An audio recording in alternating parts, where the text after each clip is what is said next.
During its first visit to Israel, the France-Israel Foundation made a stop at the ambassador's residence. While projects for cultural and educational cooperation have been abundant between Israel and France, political relations between both countries are nothing to write home about. The ambassador emphasized the delicate subject. Cette résolution a été votée très largement à l'Assemblée générale des Nations Unies. Ce n'est pas une résolution de condamnation d'Israël. Je vous le rappelle, et d'ailleurs, à la demande de la France, le texte parle non pas de condamnation, mais déplore les victimes du tragique incident à Beit Hanoun. Et à notre demande également, cette résolution condamne les tirs de roquettes insupportables contre les populations civiles de Sderot.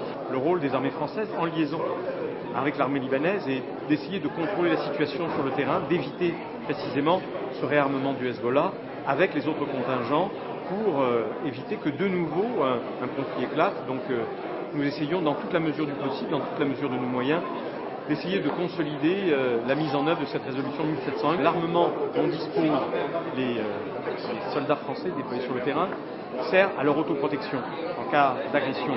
Nul ne peut imaginer, même s'il y a pu y avoir des incidents aériens regrettables, je crois qu'il vaut mieux éviter que les avions israéliens donnent le sentiment de trop se rapprocher des forces de l'UNIFIL. C'est ce que nous demandons à nos amis israéliens.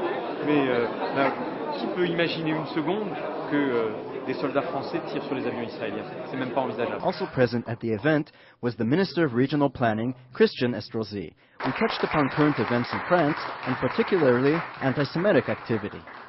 Je veux dire que même si les actes antisémites ont régressé ces dernières années, grâce à la politique très volontariste menée par le ministre de l'Intérieur Nicolas Sarkozy, un renforcement de nos législations, malheureusement, il y a encore un certain nombre d'actes inqualifiables. Celui qui s'est produit mercredi dernier à l'issue du match Paris Saint-Germain et le club de Tel Aviv est un de ces actes tout à fait inqualifiables et intolérables. Nous avons veillé à ce que toutes les interpellations soient faites. Nous avons veillé à ce que toutes les poursuites les plus déterminées soient engagées.